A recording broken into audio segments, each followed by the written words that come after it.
Hey guys, welcome back. Joe here again, scalefreak.com, coming to bring you bag A and plastic bag 1 of the build of the new Axial SCX10 Dose 2, that is. You know what? This one build series is going to be a lot quicker than my other build series. I'm going to have parts prepped, I'm going to get stuff ready, we're going to go from there. So again, we are opening bag A of our metals, and plastic bag 1 is over there. We're going to get it all set up. Now, one of the first things that I do want to note about the new system is how super awesomely small the new pumpkin's going to be. I am in love, super love with this new system and how absolutely tiny it is in the palm of my hand. This is phenomenal. And you'll also notice helical coil gears. Yeah! This is absolutely amazing, and I think that this is going to make such a super awesome difference in our rigs, just for how small things are and still being able to transfer all that massive power that some people put through trucks to get into their kits. So I've already opened all the bags. Oh, I want to note this too. Look at this. Ah, the universals of joy. Look at how much turning I can get on this thing.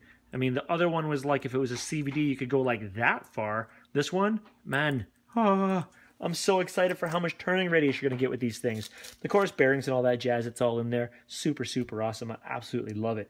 One of the things I am going to do, though, really quick first is these parts here, as awesome as it is, they do come with packing oil on them to make sure that they don't, well, nothing happens to them while they're in the shipping, which is cool. But I don't want to have any concerns later with my thread lock not connecting correctly or having a problem with that. So anything that was in the bag that had that grease in it, we're taking the Moo Clean to it just to get all that extra off. So hold on.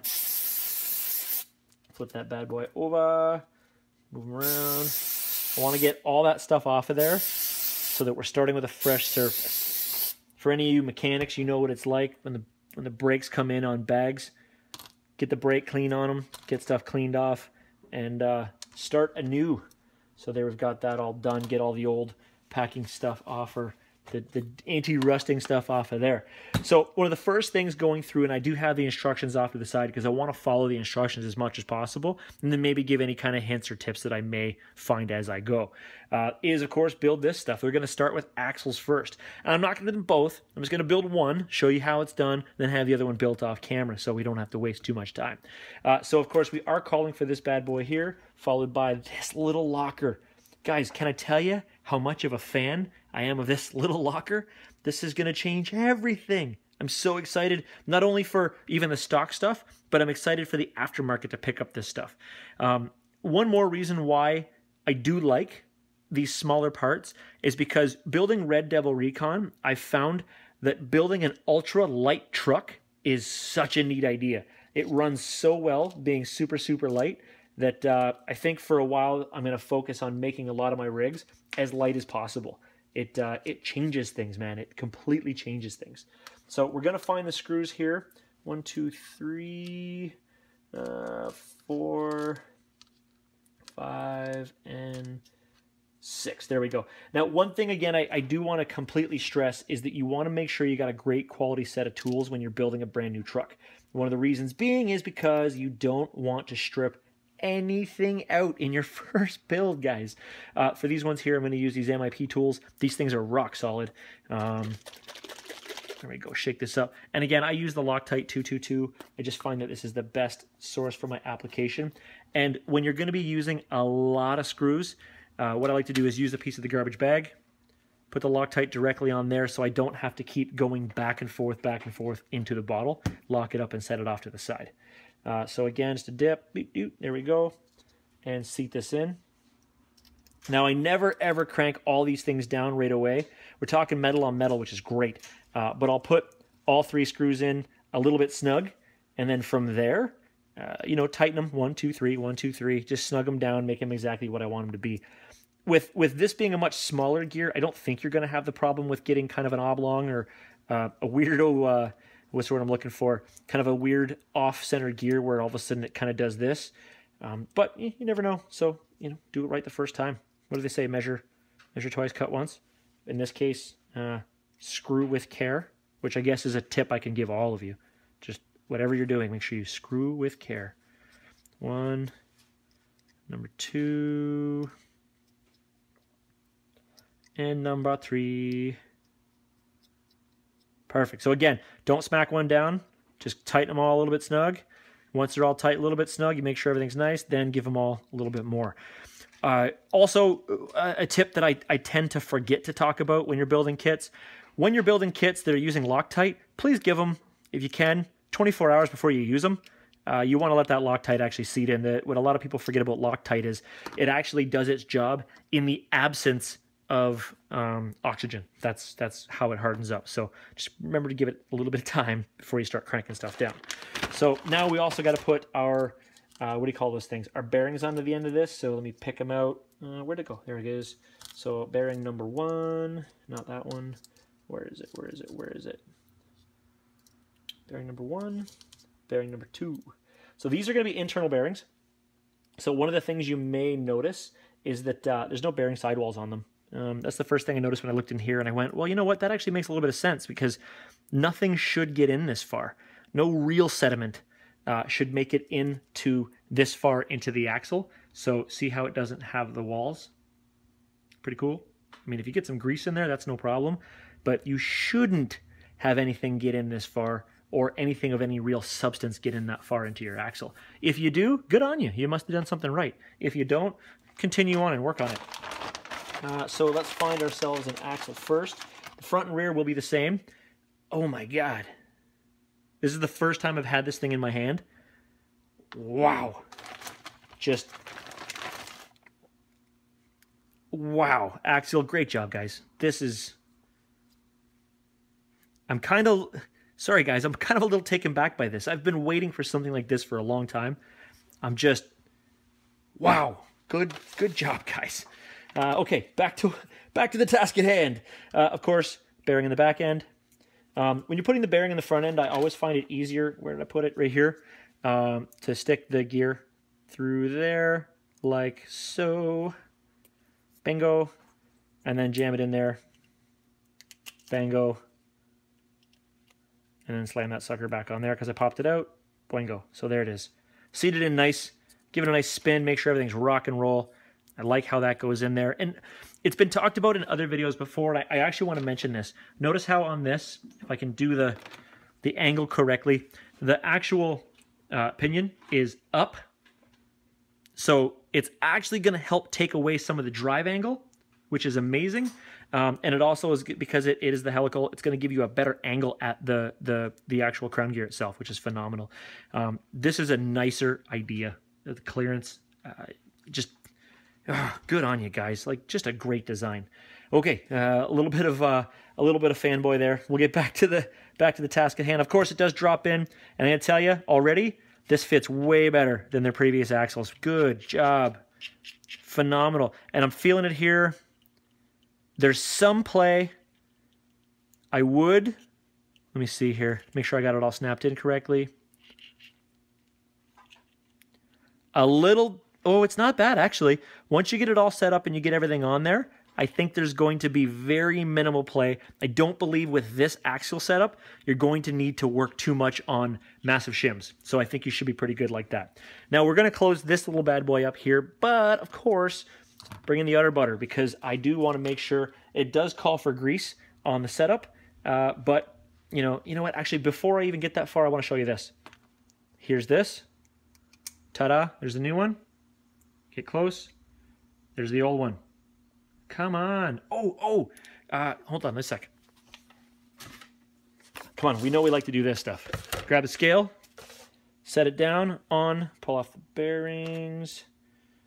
So this bad boy here, the old setup, and there's no screws in it, but the old setup is 1.3 ounce. The new setup, 0.7. Almost half the weight. Thank you, Axial. Thank you. And of course, the old axle. Come on. There's the old setup. Look at how gigantic that is. And then look at the new one. Hello. Hello. I can fit it inside you. I love you. Get out of here.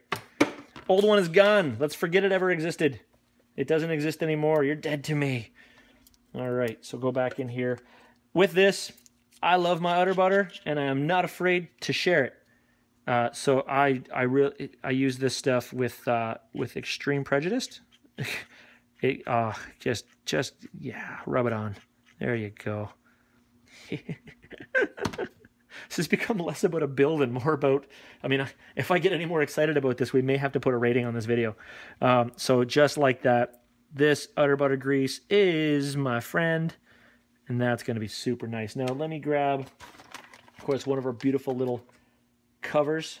Thank you for making them red. It just happens to be, I don't know, my favorite color if you've ever watched any of my other videos. Just kind of skim that off to make it as pretty as possible. And then, now this one here, remember on the old axles, you put the screws through and they latched into something on the back. A little bit of the opposite here. So this cover is actually going to go on the front, and see, the screws are going to go into the cover. So if you did happen to just, I don't know, completely annihilate what you were screwing it into, it's just a simple cover, which actually makes me excited for the future because I'm sure other companies are going to start to make maybe metal covers for this. And again, I'm just, oh yeah, that's nice when it's all together. That feels beautiful. Again, I'll say it again.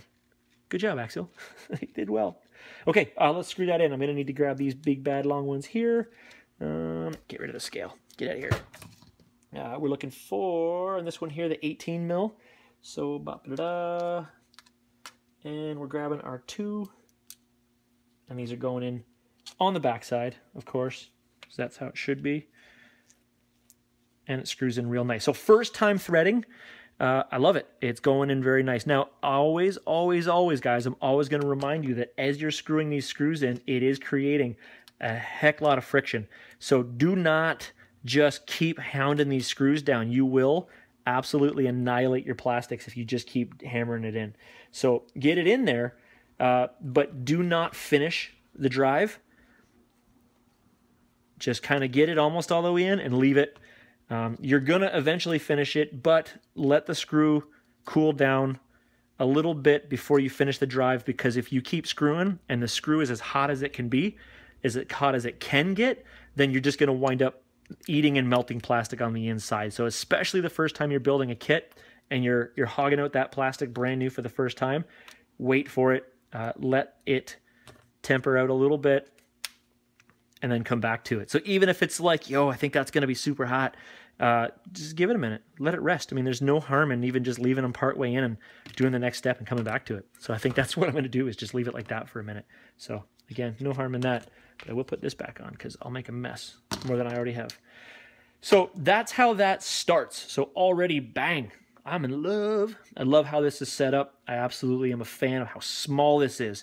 And I'm already thinking that this is my new best friend when it comes to all my rigs. This is going to be a beautiful upgrade. And I think for all the people that currently have rigs, I think this is going to be Axial's best seller. Not even the truck, just getting these. Axial's new best seller, because everybody's going to want these on their old trucks. So that's going to be phenomenal. Let's move on, though, because we still got more to do. So let's actually get into the actual building of the axles again. So now we're going to head on to, where'd you go, guys? Don't see you. See you that way. Oh, hello. Hello, sexy. Look at what they did with that. That is a lot more scale looking. I'm, again, a fan. Just going to screw these off here and see you. If you guys can hear stuff bouncing off of stuff, I promise I won't clean it up later. Let me see here. Ta-da, scrape it off. All right, so these are definitely a lot better scale looking. And the thing I dig about the fact that these are so high offset is that the fact that with the old kit, when they were on there and your steering linkage would make contact with this, I'm going to go out and say, we're not going to have that problem anymore, guys. That's an exciting thing for a guy like me. So get that. And these, oh, for you guys who are used to the old AX10 style, these are clockable. So it's not just Axials like here's 2 screws, put them in and deal with it. These things here, you can adjust your angle. So see how this is all splined? And see how this is all splined? Well, it can be like this, or it could be like this, or it could be like this. And you can really make it anything that you want it to be, which is such a better plan. So if you all of a start adding massive suspension travel to it, and you need to correct your steering, you can adjust all of this. So again, good on you guys. Oh, I know bearings go in here, so we're going to throw one there. We're going to throw one there. Ta-da, that's in there. And of course, these little bad boys are going to slide into here. and fit into that locker. There'll be more parts going on there. I just want to see how much play there is. Get it in there. Oh, wow. There's some. I expected it. But that is much better than expected. Sweet. Okay, pull that back apart. Of course, the instructions on here call for a 10-degree setup when it comes to how these things, where to go, how these things are actually clocked out. So 10-degree, I'm looking on here. There's no, oh, there is a little clock on there. A little tab that shows you exactly where you're at. I'm just wondering to see if there's actually a little mark on here to say this is where your degrees are. Scanning. Note direction. So it's going to be the axle this way, and this goes like that. Perfect. Okay, make sure you put it on the correct side. If you look at these two bad boys here, one of them has a link for the top. I'm guessing that is for your panhard system. And the other one does not. So make sure you get on the correct side. So this bad boy is going to go on here, and this bad boy is going to go on here. So I'm just slipping them on right now. I will get the correct degrees later. I'm just kind of tossing them on. I want to at least get the ticks even, which I may have just done. Maybe. Possibly. Anyway, I'll correct it later if I have to. I'll spend a little bit more time getting it set up correctly, but for now I just did that. Now, of course, what is going to happen is we've already got the bearings in there, so that's neat. The actual end goes on and acts as a bearing retainer. So if on the trail you end up pulling this off, that bearing will be retained because you're going to sink a screw into here. So let's actually find that screw right. It's a cap head screw, and there's almost none in here. So bingo. In the front, 2 mil. Slap it in like so. Again, remember guys, don't slam it down just yet. So there we go. And then of course on the end, ta-da, we are going to slap these suckers on just like that. That's how it's going to go. So in here we do have, okay, this I am also excited about. I'm getting very excited about the build on this kit. I keep telling you that, but this is actually unreal as to what they did. I'm a fan because in the old truck, when you were putting these guys onto these guys, you had those top hats that went inside there. The top hats that if you were not extremely careful at the exact moment of truth, you would almost guarantee to lose. These are using the old school shoulder screws like what Traxxas uses in their shocks.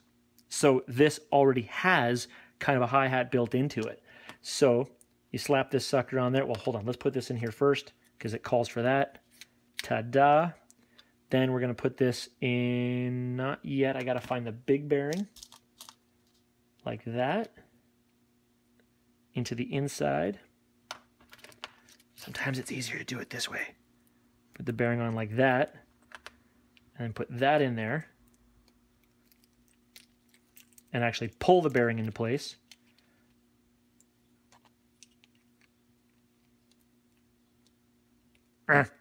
Sometimes I fight with it because I'm trying to ram it in.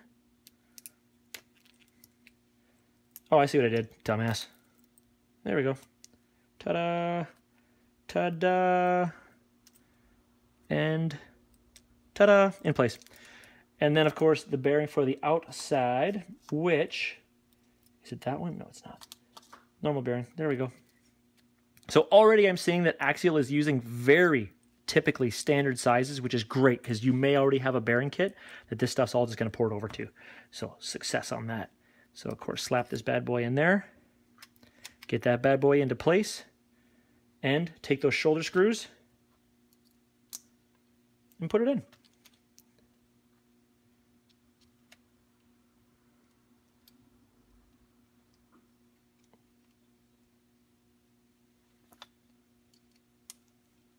One and two.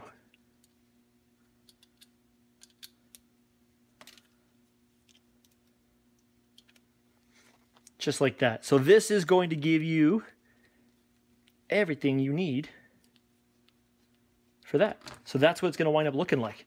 I'm going to tighten all the rest of these down in a minute once I know the screws are tightened down or screwed or cooled down. But now you've got, and guys, I'm in love with this system. So at full lock, full back lock, that is turning without hanging up. With my other truck, so running Red Knight, if I put the steering at full complete lock, it chatters, jumps, ding, ding, ding, ding with the CVDs. This one at full complete lock, front and back, it turns freely without any chatter on it. That universal is awesome. Oh my God, go get one. So that's how that's set up. And full complete lock, so mechanical lock on the front, it will hit, and on the back, it will hit. So it's not like the old kit where you've got a giant screw that's in the way. And if you use different screws, like when I upgraded to the I used to run the Team STRC hubs and knuckles, but what ended up happening was the screw setup actually was in the way and couldn't give you full steering. So when I upgraded to the Axial hubs and knuckles, you actually got more steering because it used a set screw that had absolutely no screw head popping out. So it actually gave me a lot more steering. But again, that's where I ran into the chatter. But, you know, you take some, you give some. So that is like that. That's how half of it looks. So I'll build the other half of it later on camera. There's no need for that to get done. And again, I'll build the rear one on off camera too. So there's, again, no need for me to show you that. But before this is done, we do have to get in this bad boy, right? So remember on the old, well, actually, I think all of the Vanquish axles, you get a whole different standoff for putting in your links and stuff like that. And that's what this one has as well. So it's a whole separate piece that connects to the back of the axle, just like that. So it's going to give you, again, something different to link onto. I'm assuming that this is going to give us even some better aftermarket upgrades later. So I'm excited about it because aftermarket upgrades are the bomb. So of course, make sure this is on in the correct direction. Slap that bad boy on there. Get the correct screws. It's only 2 screws per side, so that makes it easy. And then put it on there. And that's going to be it. And that's really what this whole thing is going to look like. And ta-da. I'll do the other screw later. I mean, you don't need to see me drive another screw in, but that's how it goes. How neat is that? So, I mean, in reality, if I look at it like this and I say, that is what it's going to look like. That's super neat. So that is the end of bag A, building this axle. Man, let me tell you that I am super ridiculously, awesomely impressed with everything that is this axle. And remember when I said before that I think that if this is everything that I think it would be, this is going to wind up being the new axle for all my kits? Oh yeah, no question. This is going to become the new axle for all of my kits. Wow. I'm just magnificently impressed with the quality of this build so far. Thank you, Axial, for building a cool product. So that's it for this one, guys. We're going to move on to bag B in another video. So if you have any questions, please put them in the comment field section below. Also, click in the notes section. There'll be the link to the entire build series will be in there. And also click on the like, click on the subscribe, and share throughout your community. So thanks for watching, dudes. Have a great night.